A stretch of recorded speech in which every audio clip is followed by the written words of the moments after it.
the April meeting of the Douglas County Board of Health. For the record, there's a copy of the Open Meetings Act on the north wall of the legislative chambers. And with that, I do have official notice of the public meeting. With that, roll call.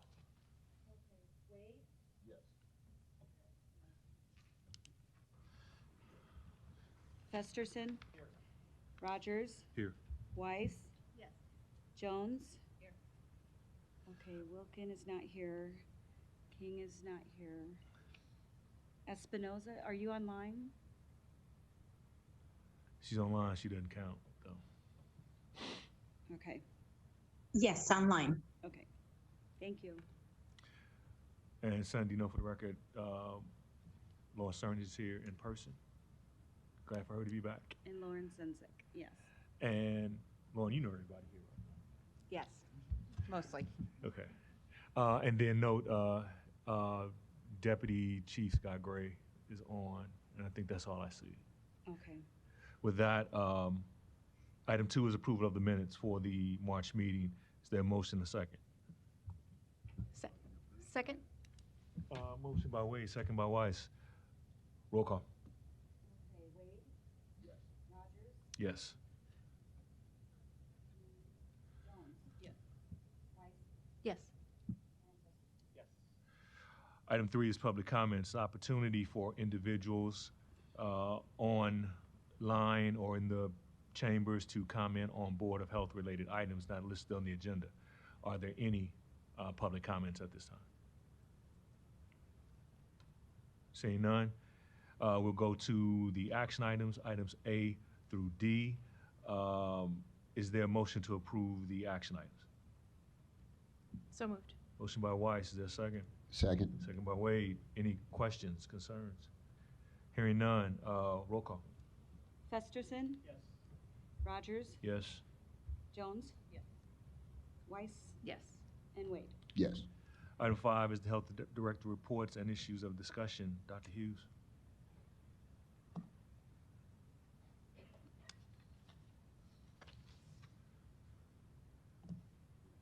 Morning. Is your mic on?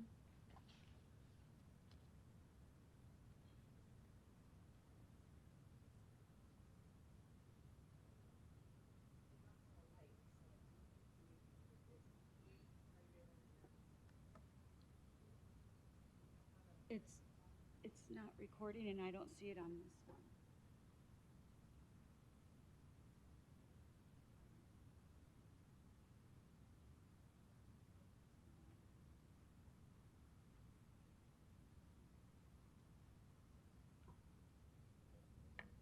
See on the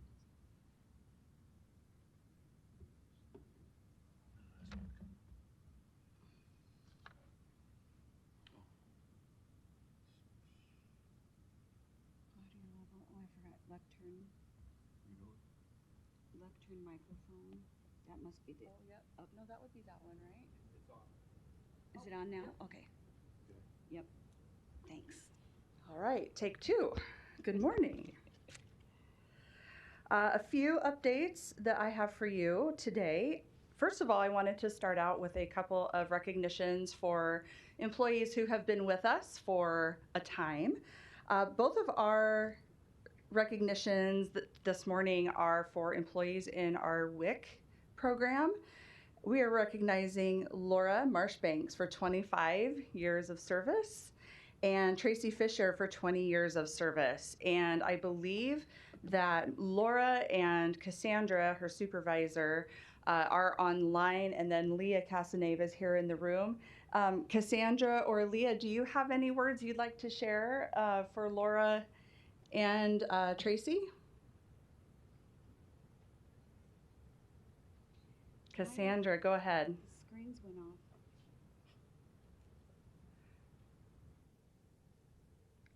If you're talking, we're not able to hear you.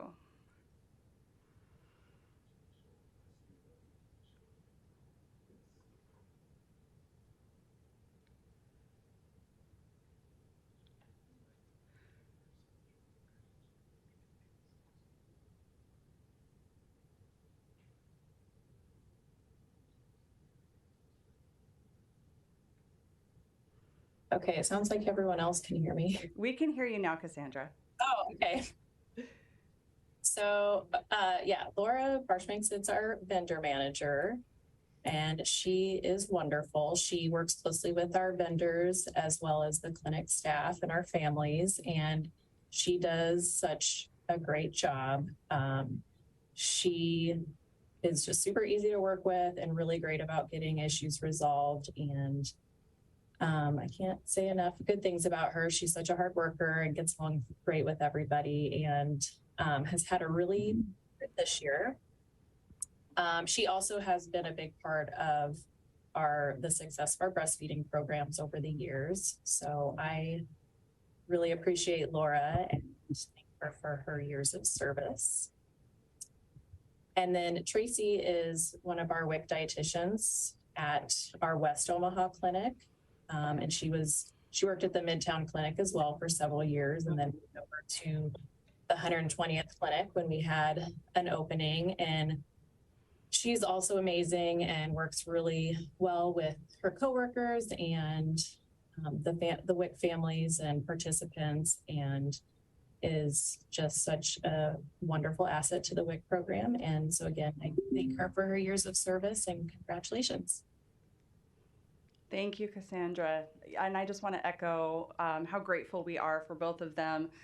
Vendor management is really no joke. To really have someone who is focusing on setting up all of the grocery stores and retail locations so that they're able to take WIC is quite an undertaking.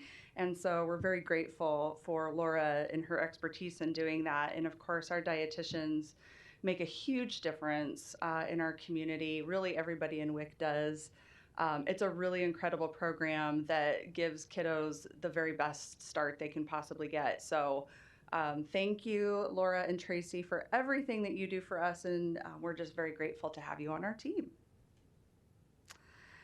Okay, so I have, as I said, a number of updates, and I'm going to start off just very quickly updating you on the dashboard, which we've talked about several times over the past few months. I wanted to let you know that as of this morning, the new updated dashboard is live. And so I wanted to go ahead and show that to you here real quick and give you I wanted to make sure you knew where to find it. So you can actually access this the exact same way that you would if you were... Dr. Hughes, if anybody's on Zoom, can I ask you to mute your mics, please? Thank you. So you can actually get to this the exact same way that you would would have gotten to it through the COVID dashboard, so through our page. There's a Jay Jensen on Zoom. If you could just mute your mic, that would be wonderful. Thank you so much. So you can get to it that way. And if you prefer to try to dial in directly to it, it's DouglasCountyHealthPortal.com. So very easy to remember. And you'll see that it looks a little bit different when you come to this page than what it did before. Before, it took you straight to the COVID-19 dashboard, but we have expanded this and kind of broken up the information in different ways to make it just a little bit more intuitive and searchable for people. So COVID-19, certainly you can still get there. You've got vaccination data, hospitalization data, and then, as we've discussed, we've added influenza data and RSV data. So this is really kind of a nice respiratory dashboard, if you will. I had Justin Frederick up here last month to show you basically what this dashboard looks like, so I'm not going to belabor it too much.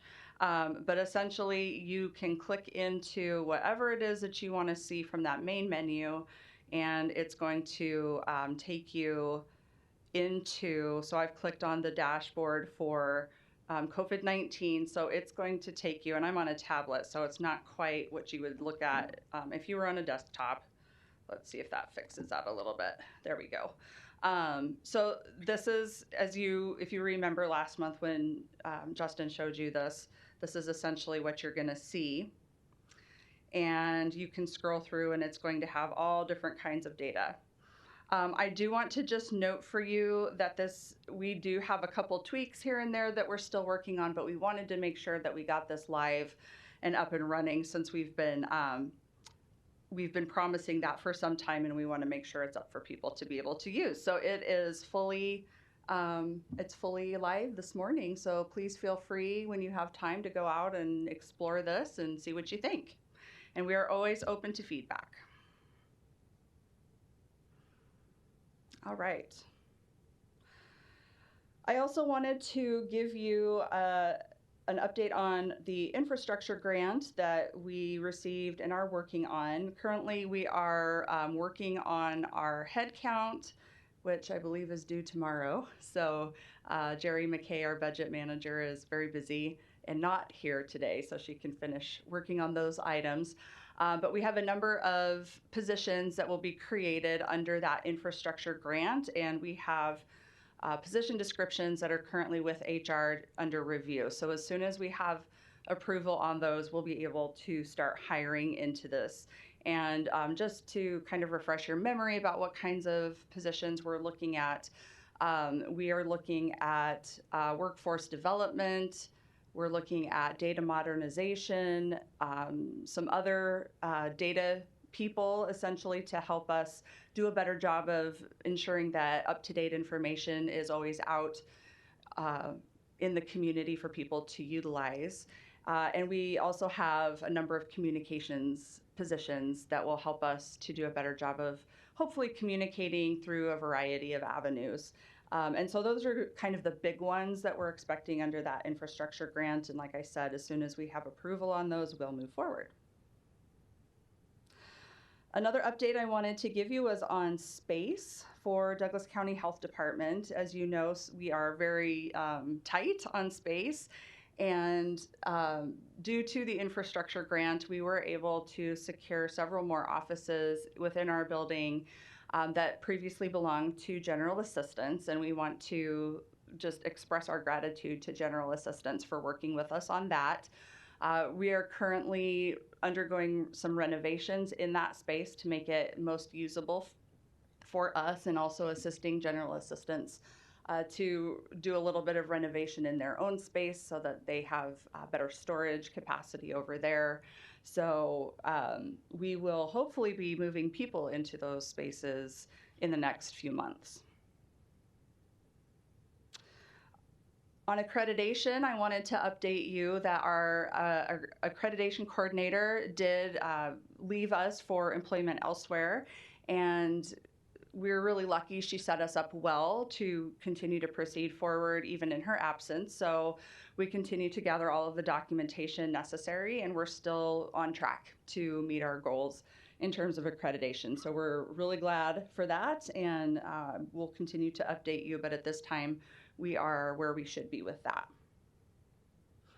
I also wanted to let you know, you probably went into the Board of Health intranet site and looked at reports, and you may have noticed that the budget information was missing on all of those reports. And I told people that they could forego those reports this month because our budget office is knee-deep in doing our annual budget right now, and it's going to require a little bit of rewriting of some reports in order to get those numbers monthly for you. And so next month we will have those numbers on that report. This month we just really needed to prioritize making sure we get our budget in on time.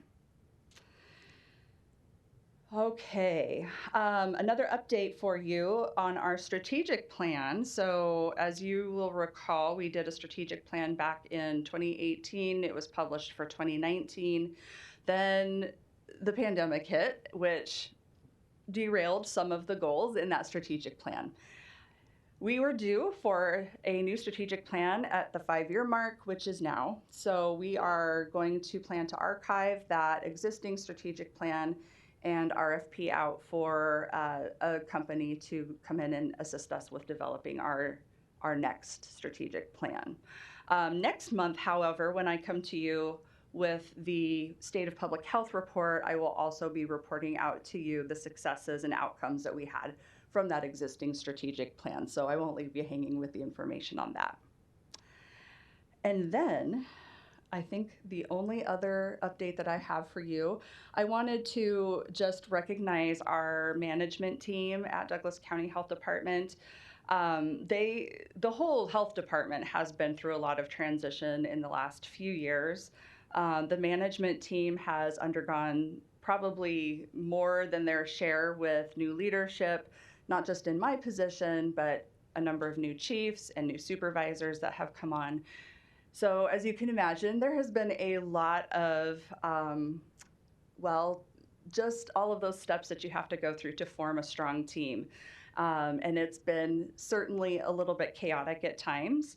I did bring in an executive coach to help us to really bring that team together so that we can do an excellent job of leadership and moving forward. And I really am proud of how engaged and how excited really our supervisors and chiefs have been in engaging in that team building work and really learning to build trust and confidence and shared goals and vision. And I'm just so proud to have watched that growth and seen that happen. And I just wanted to recognize them for that excellent work. I have really good feelings about where our leadership is moving in the future. So everybody, you're doing a great job. Please keep it up. And that, I believe, is the end of my updates for you this morning, and I'm happy to answer any questions that you might have.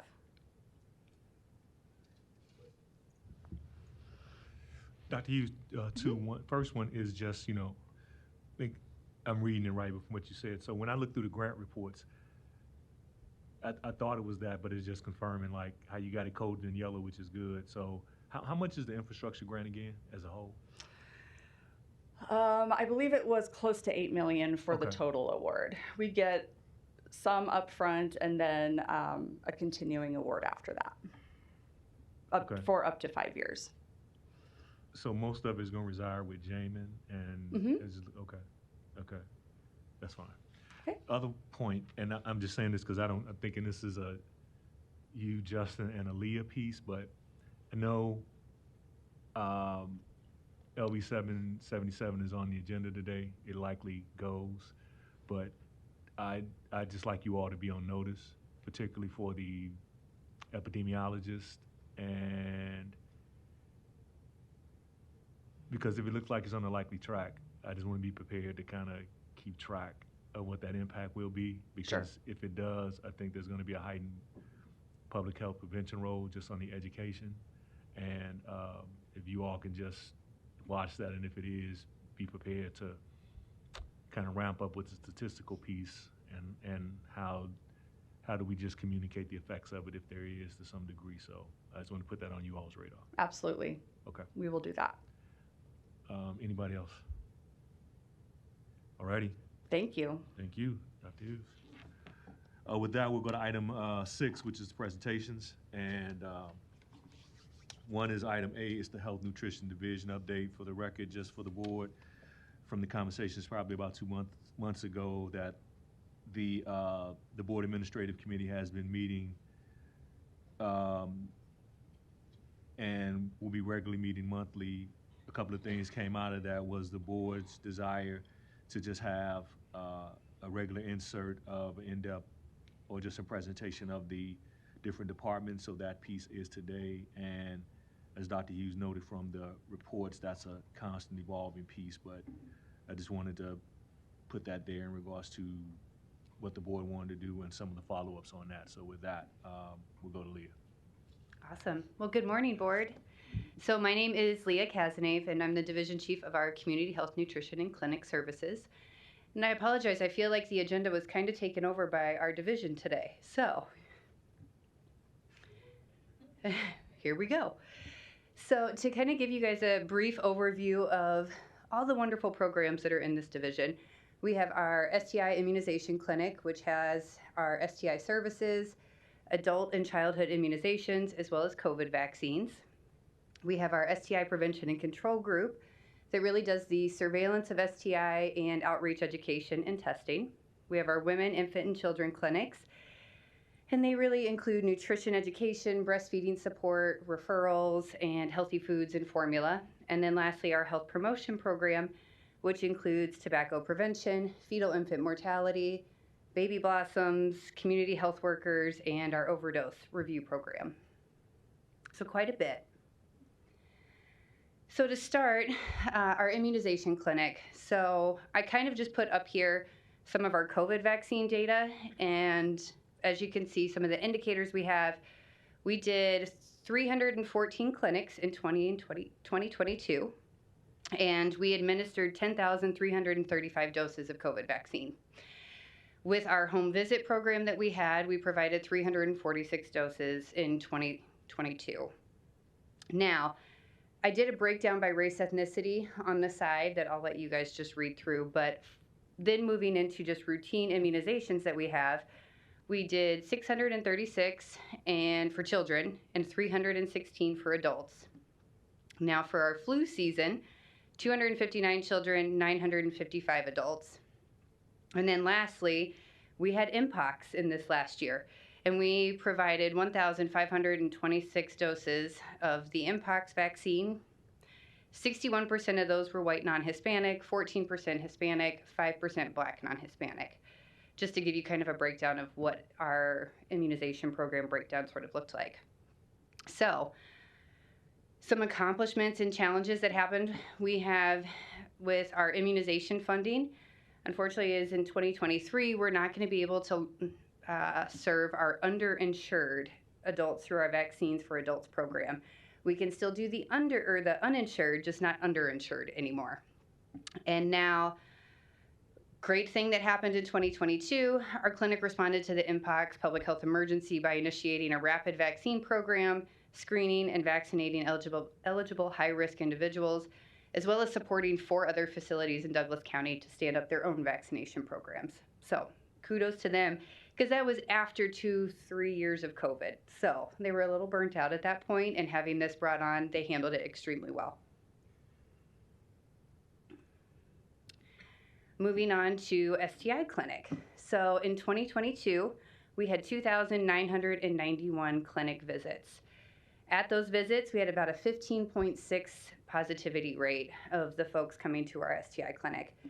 And this is a 55% increase in our average visits per month from 2021. So you're seeing our STI clinic is picking back up, which is great.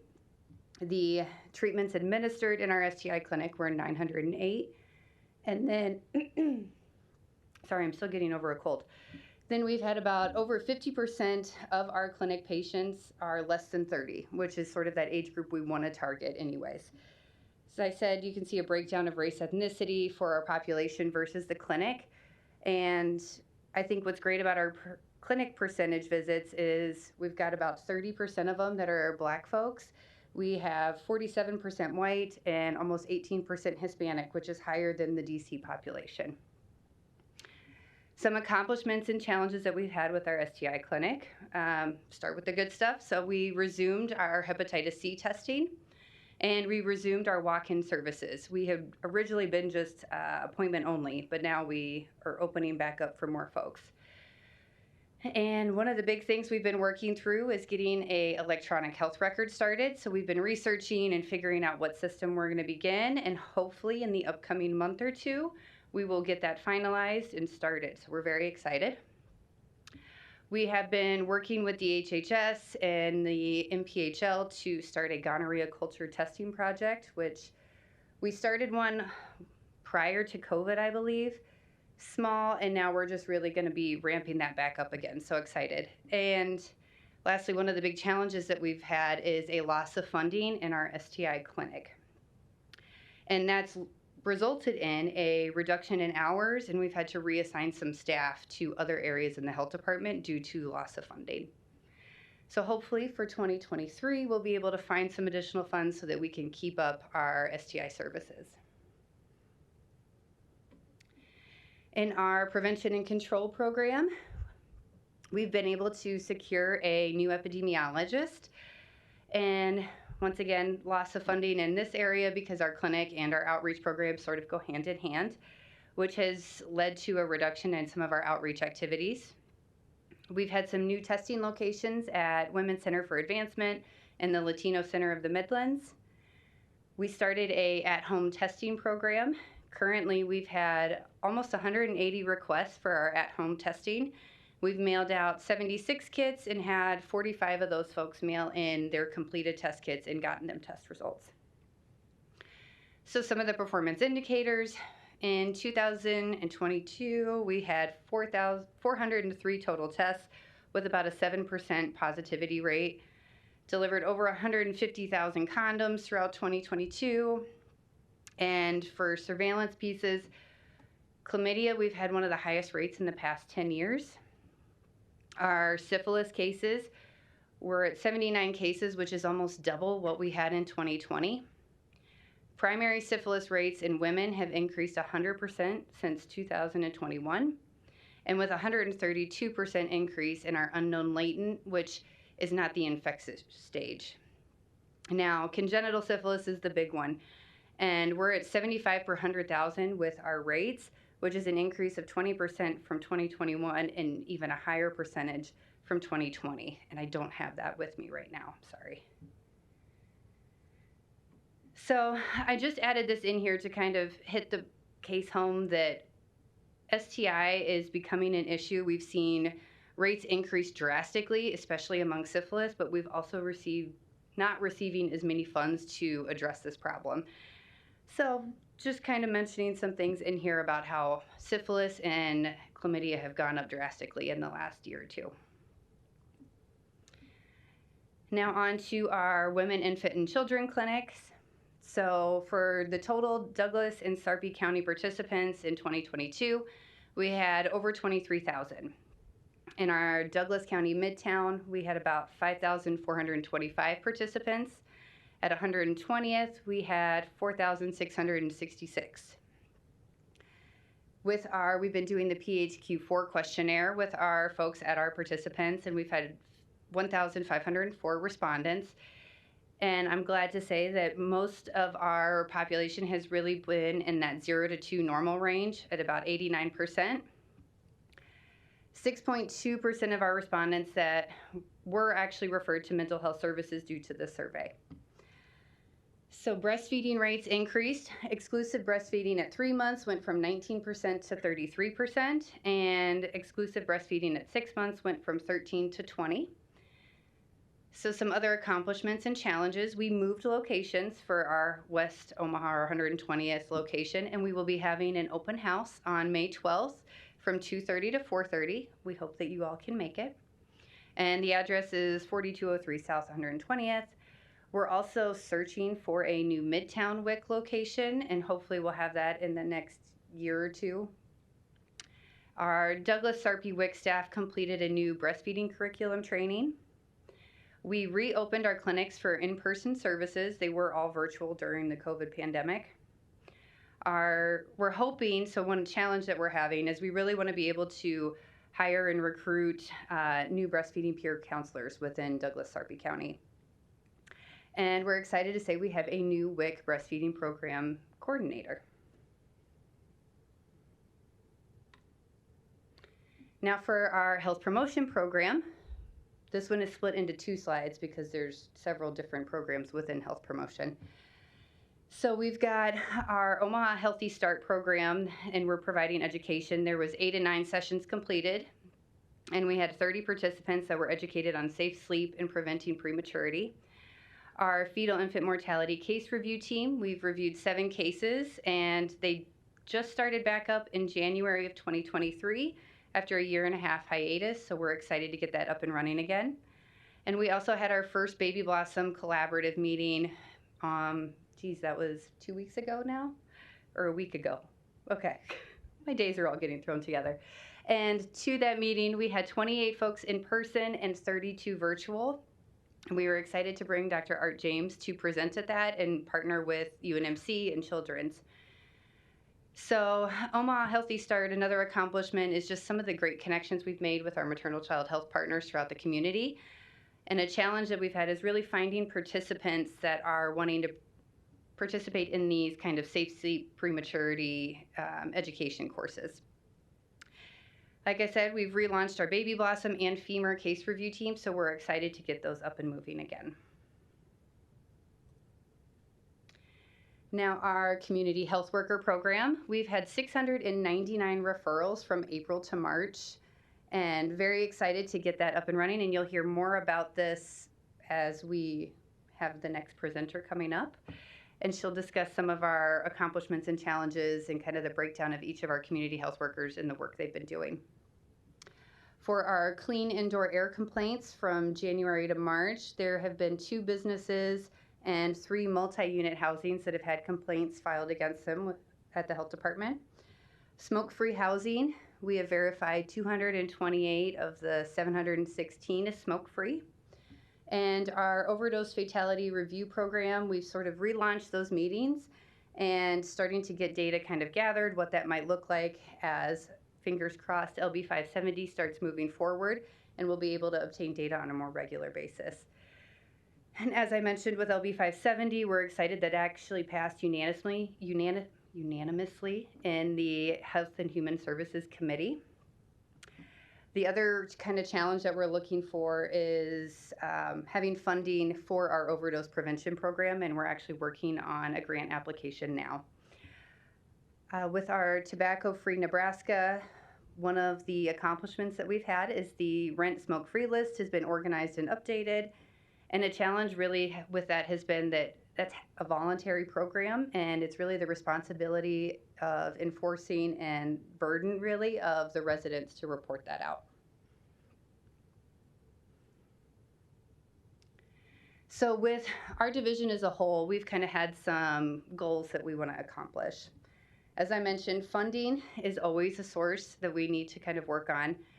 Some of the programs that we want to make sure that we can contain and sustain is our mental health, and that will be hopefully determining. We've applied for some local grants and really working with some other funding that we've received to start up a pilot program with one of our community health workers. Funding for our STI outreach and clinic, and our overdose prevention, as I mentioned, we're applying to some national CDC grants for this. And also working with the food insecurity assessment, the nutrition environment measure survey. We are partnering with Sarpy-Cass Health Department to really come together and do a region-wide NEM study and get that up and going again after the pandemic. With our infant health work, we're looking at a way to kind of bridge all of these programs together to improve infant health in Douglas County.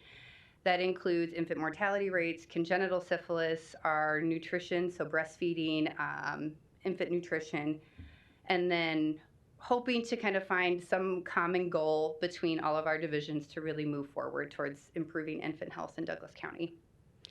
And lastly, one of the goals that I have is that at least one person in each of our program areas has been trained in health literacy and is kind of the point person for any materials going out of our division so that things are appropriate for our community members.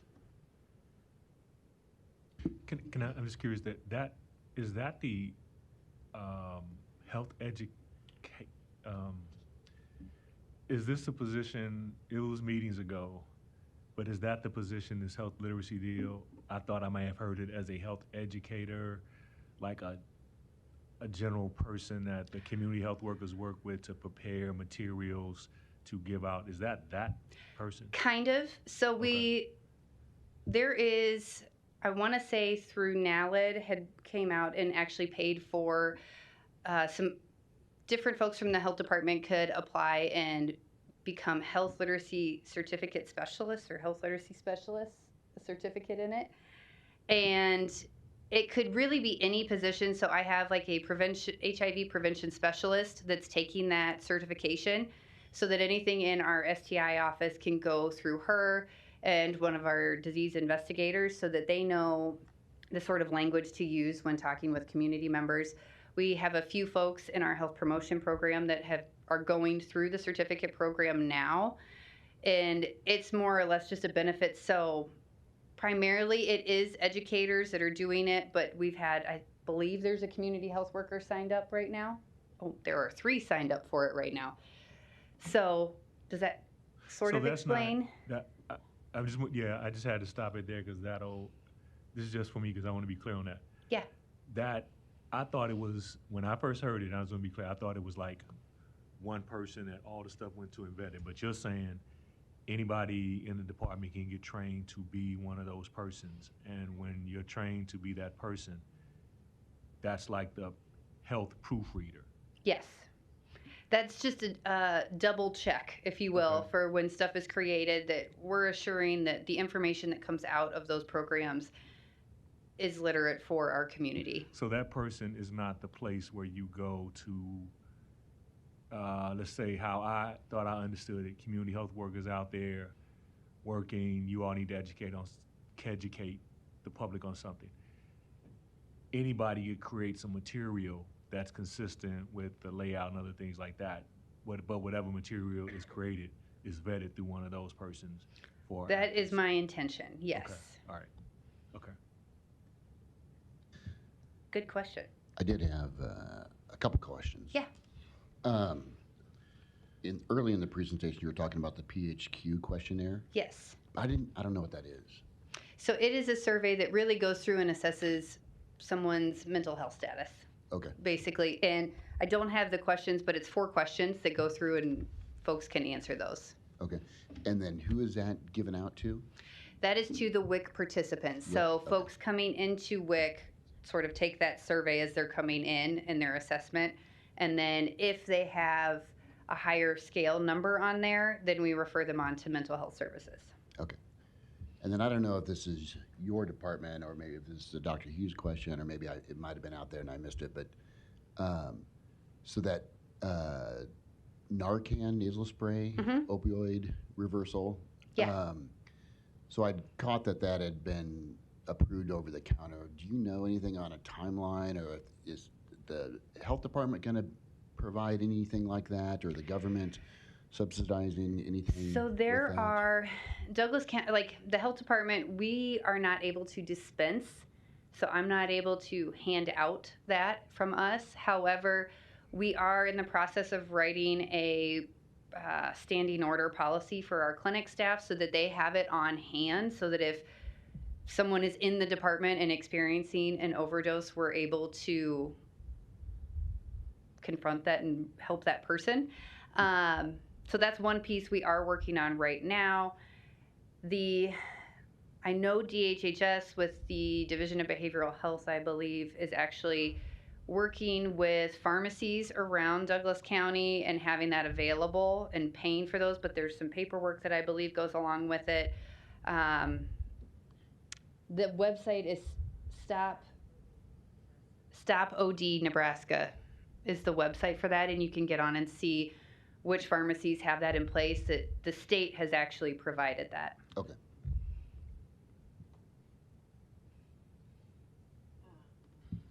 Thanks for the presentation and the Yeah. updates. It's really helpful. A few questions. So how are the community health worker referrals made? Patty's presenting right after Okay. this, so she's gonna go into the whole community health worker program, so I didn't wanna give too much since it'd be just a repeat. Perfect. And then for Hep C, I assume you guys are not offering treatment for that. So how are referrals getting made for those folks? That's a great question. I'd have to double check and make sure I get all the information for you. But I know that I just am not sure who we refer to. But I know we have a referral system in place. I just don't know the details of it. Okay. And what STIs are screened for in that at-home tests? In the at-home test, we have chlamydia, gonorrhea, and it's for 3 sites, so our throat, rectal, and genital. And we also provide a at-home HIV test kit. And the way that we've been providing that at-home test kit is we have an educator that will call the person ahead of time and find out what sort of sex they're having. If you're having anal sex, we will provide a rectal swab to you. If you're only having oral sex, that's the only one we'll provide to you, just to make sure that you're getting the appropriate things that you may need. So after the test kit is sent out, she'll call back about a week or so later just to follow up, see how the test went, did you get it mailed out, and then also follow up with their at-home HIV test kit. And how can you sign up for those? We have a website, Okay. and I would say just visit Douglas County Health, and then there should be a link on that main page. And last question. Yeah. For the smoke-free housing list, like where is that held, or is that accessible to the public? It is, and I have the website in my email, but I want to say smokefreehousing.com, but I could be wrong. Is that right? I know Emily's on, so I can see if she can send it in the chat.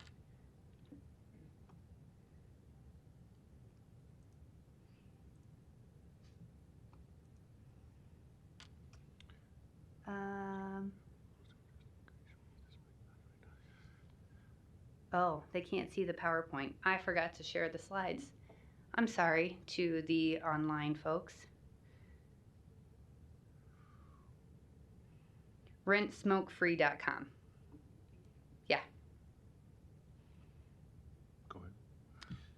I wanted to follow up on the STI part of the presentation. I mean, I know this has been a long-term challenge for our community, but despite all that we're doing about it and all that you're working on, the numbers you discussed are certainly on the rise. So I'm interested in your comments on what you're seeing or what those challenges are that aren't getting the issue addressed sufficiently. So I've seen some information from our STI team with our new epidemiologist. She has actually provided some graphs that will be at next month's Board of Health and can really show we had a decrease beginning to happen, or at least plateau prior to 2020. You could see from 2019 to 2020, we had some numbers start to level out. But then when the COVID-19 pandemic happened, things came to a screeching halt. And so now I think getting services back up and running is going to be our biggest hurdle. And right now, funding is lacking in that area, which is really creating our problem. So I don't know if it's folks not getting into their regular provider like they used to, or it's even maybe we weren't available like we used to be just because of our outreach testing program. Prior to COVID, our team was great about being out in the community and having testing available, condoms available, pretty much anywhere you could imagine. And we're slowly getting back into that, and a lot of bars and businesses have closed since we started, and really working to try and find new avenues, new places that will allow us in, but a lot of places aren't fully open yet. I mean, a lot of stuff has changed since 2019. So I can't say there's one specific avenue, but I know things were looking good, and then COVID hit, and I think it's with a lot of things that we've seen COVID impact. Can you send the condoms with the kits, maybe? They do provide those. Yeah. And I guess there's a number of questions in the chat. Yeah, I got them to read out. Okay, I'm gonna go, let me, one of the questions in there, let's start.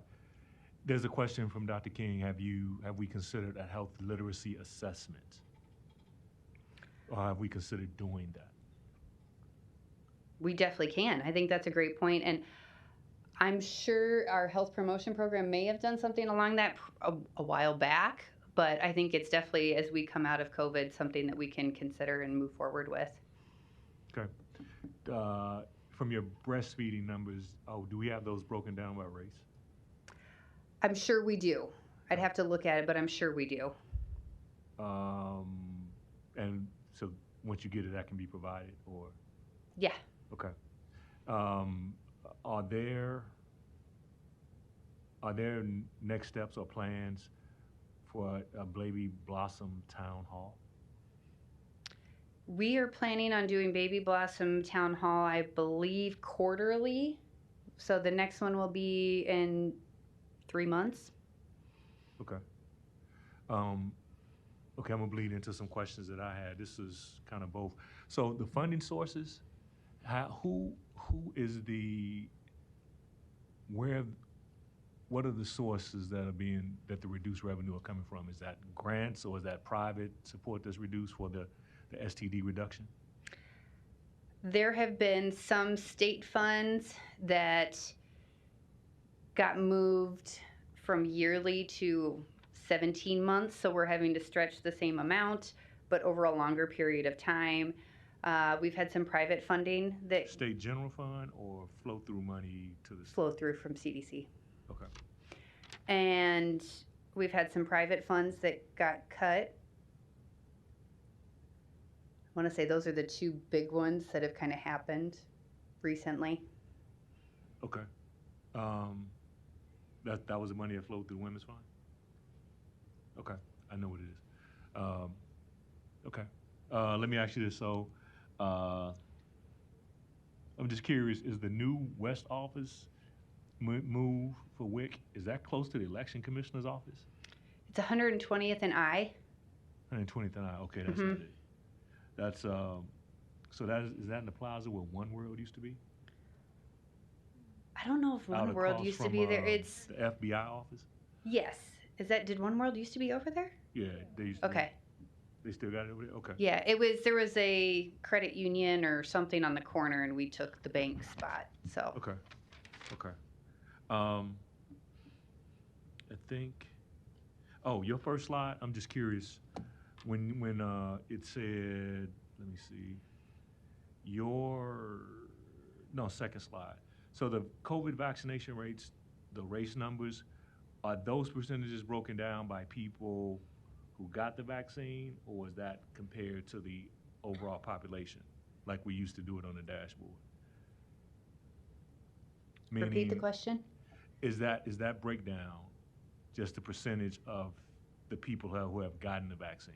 Yes. Okay, So that is individuals that have received the COVID vaccine from us in 2022, what their race ethnicity breakdown was. okay, okay. All right. Okay. Any more questions? Seeing none. Thank you. Yeah. Thank Appreciate it. you. So now we'll flow right into B, which is the community health worker presentation. I will make sure that the slides get shared. I apologize, online folks.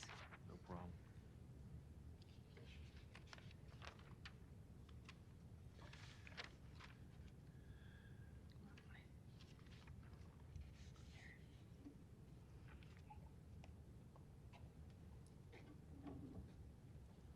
Good morning. I'm Patty Falcone. I'm the Supervisor of Health Promotion, and I'm just here to update about the community health workers. We were here back in December.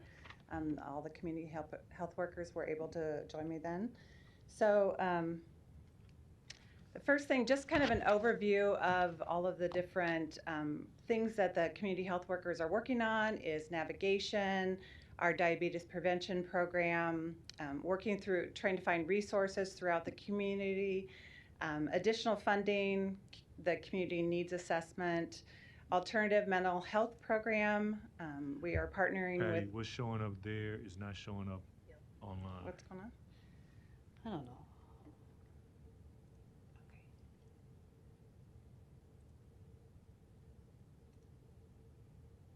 This one.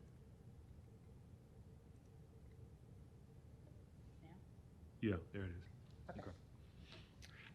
We are partnering with community agencies, and then also they attend community events. All right, so some of the challenges that we've had is waiting for funding for our mental health programming. We did finally receive the funding. We were denied some other additional funding, but we're always going to continue to look for that funding for all of the different programs for community health workers.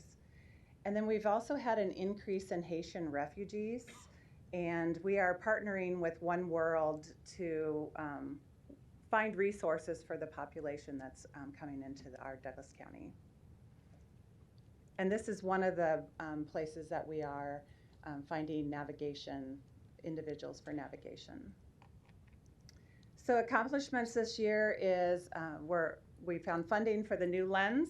It's an alternative mental health program. This program is geared toward youth, ages 14 to 17. And really, the focus is instead of looking at having individuals sit in a chair and talk to the therapist, it's looking at multiple different ways, new ideas. And some of them are ecotherapy, art therapy, equine therapy, and the goals of the program is really to reduce negative stigma of mental health, introduce new ways to improve mental health, and then really just to increase the awareness of the importance of mental health support. So this program is a 6-week program that will start in June and run for 6 weeks, and then we are getting youth. One group will be girls, and then another group will be boys. Okay, and then we do have 2 community health workers that were trained in the diabetes prevention program. From that, we have one that will be starting the end of this month, or like I guess next week, and it will be in Burmese, and then the other one individual was trained in Spanish. And then we're revising the community needs assessment. We did have a community needs assessment that we put together. It was only used one time, and then we were able to work with a Creighton student who was able to really look at the questions and to really shore up the survey and to make sure that it's all kind of, the questions are better, and then we're able to make sure that he was also able to work with us to create graphs and then also to look at how to map the survey questions as well. And then again, we're partnering with many community agencies like One World. We're also partnering with them for navigation on other community health workers, not just for the Haitian refugees as well. Some of the goals for this year ahead, we'll be continuing with our navigation. Navigation, we have individuals who are located out in the community. They have people who are walking in, so those are individuals that we can kind of slide right into navigation. And then also just outreach to other agencies. They're referring to us as well. I mentioned the diabetes prevention program, the New Lens program, that is the mental health program for youth that starts in June. And then working with a Douglas County Health Department's clinic on client referrals. We'll be starting that up here within the next couple months. And then also we, as part of one of our work plans for the community health workers, the focus is going to be on digital innovation. And this is really looking at, as you know, during the pandemic, people weren't able to meet face-to-face. So people were having to use their computers, their phones a lot more than just to be able to do things. And a lot of times people get a phone and they don't know how to use it. So part of this training would be in regards to teaching people how to like put apps on the phone, take apps off the phone, filling out forms. That was a big thing. Taking a photo of their form and sending it, that has been a big, I guess, a negative piece that people are not able to do when we're trying to fill out forms with them. So if they're not able to come in person, it's like trying to teach them on the phone. So it's going to be better in person to show them how to do that. Filling out job applications, as well as in safety online, really looking at phishing for emails, what to look for, and then assisting their children with homework are some of the other topics that will be included in that.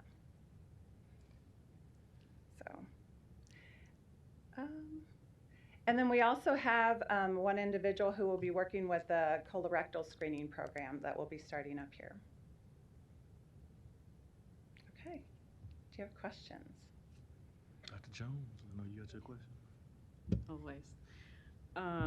For the diabetes prevention program, can you talk a little bit about these classes that will be offered? And is it going to be like the typical 16-week or whatever it is with the lifestyle coach and that kind of format? And then also, how do you make referrals for that? So currently the one class that we are starting is with the Burmese population, and she is working through Heartland, Heart Ministries, sorry. And that's where she's getting her population, her clientele right now. And I think she has like 20 people signed up for the program currently. And hopefully they'll be able to stay with us. It is a year-long program. The first 16 weeks are each week, and then it will go down to bi-monthly, or monthly, then bi-monthly. And then it's like a 24, 26-week program. Also, do you have like a handout or information on the New Lens program? and how to make referrals for that. And then has there been some thought about like individuals with different gender identities? Like where are you going to put them? So so currently we are working with 2 different agencies that we're going to be getting our referrals from, and they will be helping us choose who would be a good candidate for that. That's Girls Inc. and North Star. And then I think this is kind of a pilot just to work on, just to get it started. And then we would love to be able to follow through with this next year. I know that that was a question at the very beginning of this, so anyone is able to join as long as they attend one of those 2 places currently.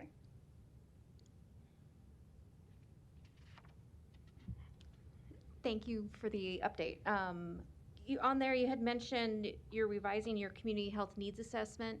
And I just want to clarify, is that the reoccurring, is it a specific one that your community health workers do? Okay. Just trying to find out, I think one of our community health workers was really just trying to find out what some of the needs were in her community.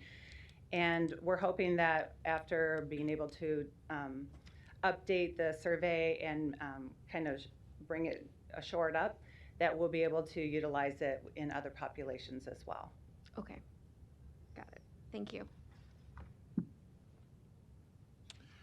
Okay, Pat, let me ask you, in your first statement, I'm just curious in how you framed it, or did you mean you just received it? So you said, I think it was the second grant that a couple of grants were denied. Correct. Do you mean that you just didn't receive them, or somebody like denied them? They denied them. What was the rationale? I'm gonna have to defer to Leon. Need you at the mic.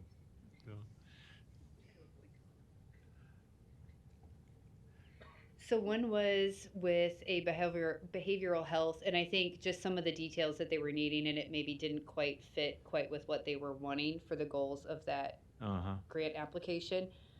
That was Beacon. The other one. It's the $10,000. Oh, and did you get feedback on that one? I don't think we did another small one, and we didn't receive it, but we did not get feedback yet on that one.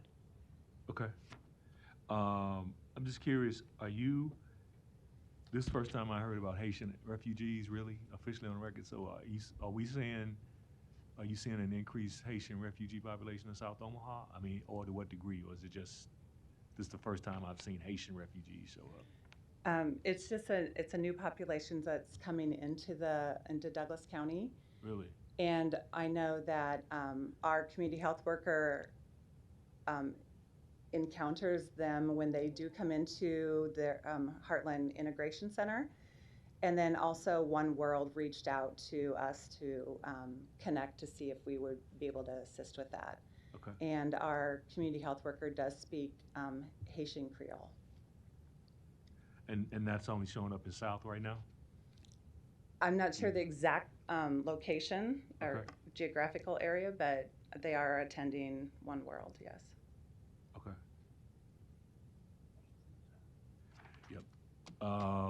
Let me ask you one more before we go to chat. So the digital training deal, so help me connect, because you were saying stuff is like homework there. So is all of that being tied to the new EPI? Tied to the what? The new epidemiologist. I can't recall his name now. The one in Jamin's area. Yes. Sorry.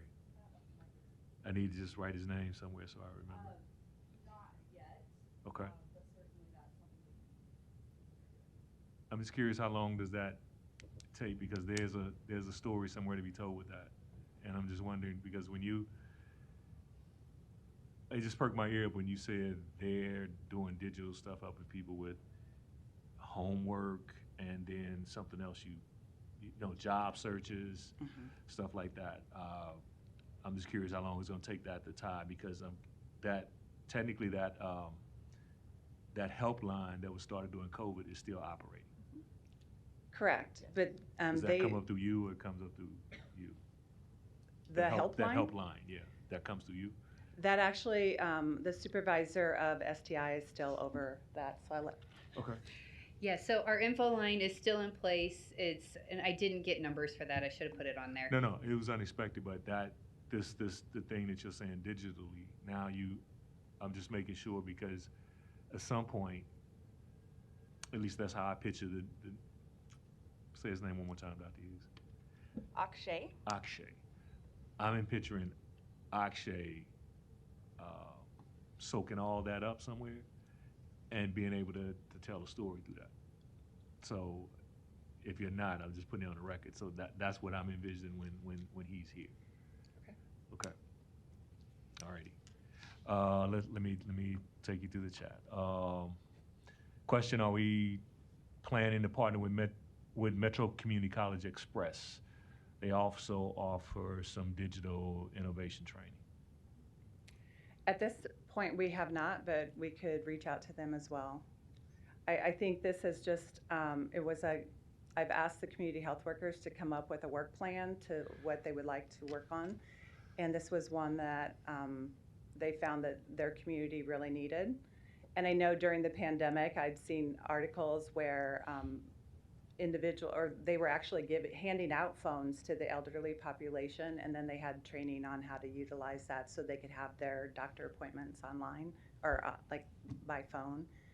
Okay. And so it's been kind of a need that's really been brought up. So I thought it was a great program. But yeah, we could reach out to Metro, no problem.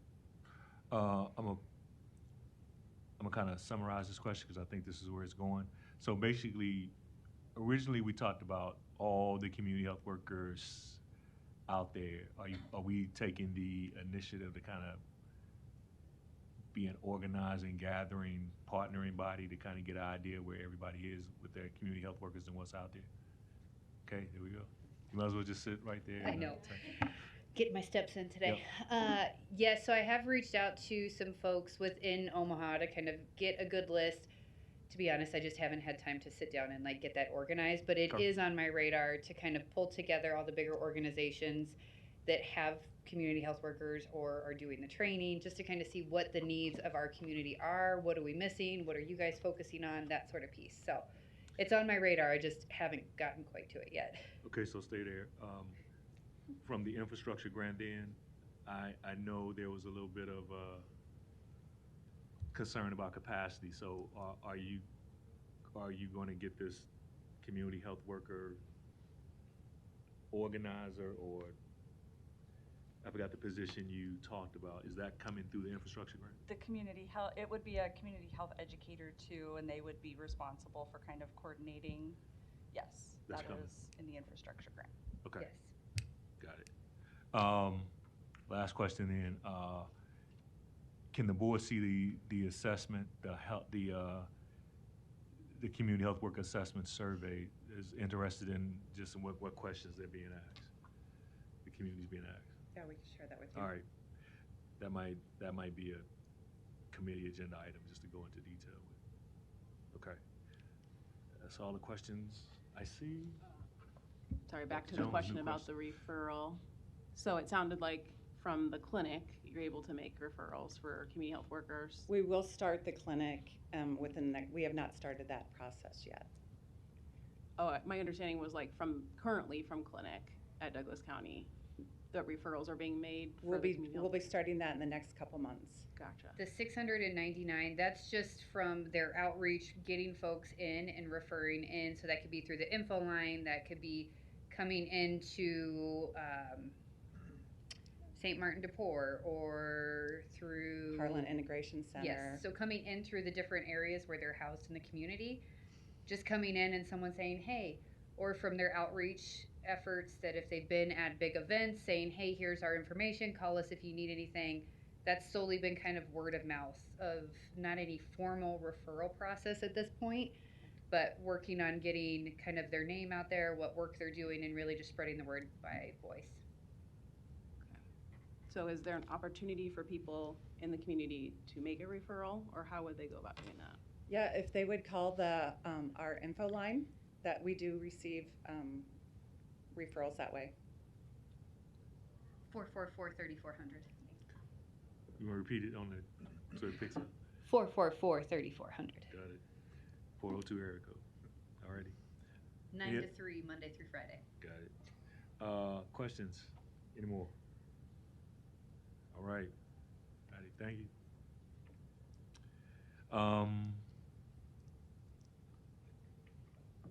Okay.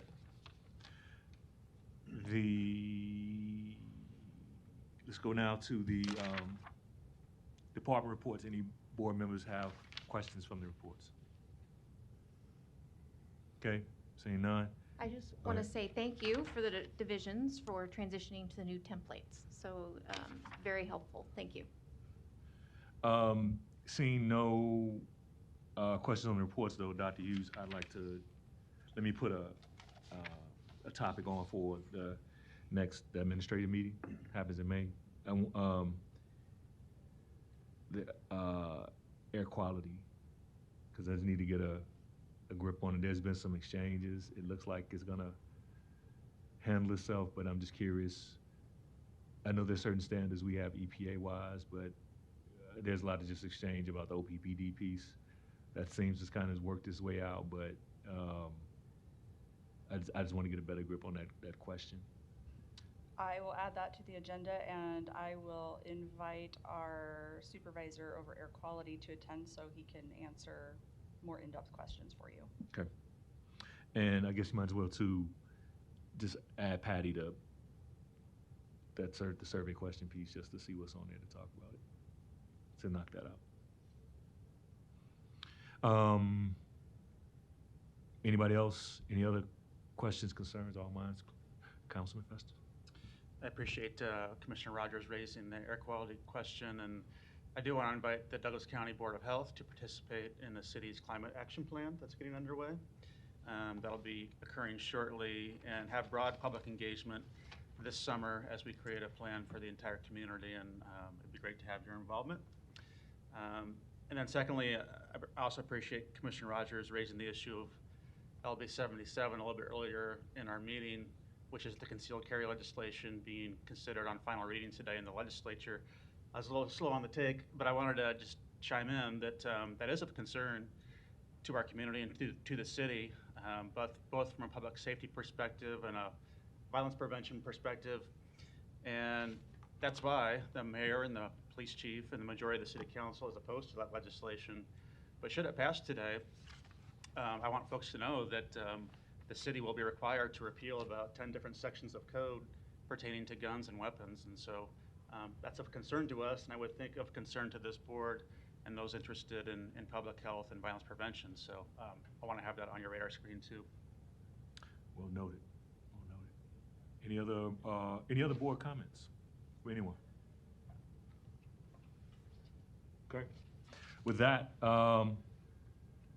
there is no need for executive session. Is there a motion to adjourn? Motion to adjourn. Motion by Festerson, is there a second? Second? Second by Weiss, roll call. Yes. Yes. Yes.